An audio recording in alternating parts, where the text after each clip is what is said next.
كثيرا سبحان الله بكرة وأصيلا سبحان الله وبحمده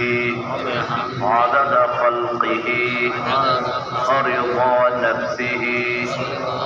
وزنة عرشه ومداد كلماته لك الحمد بالقرآن لك الحمد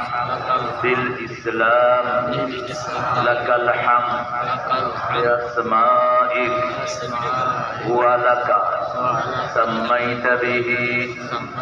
نفسك لك الحمد يا رب كما ينبغي لجلال وجهك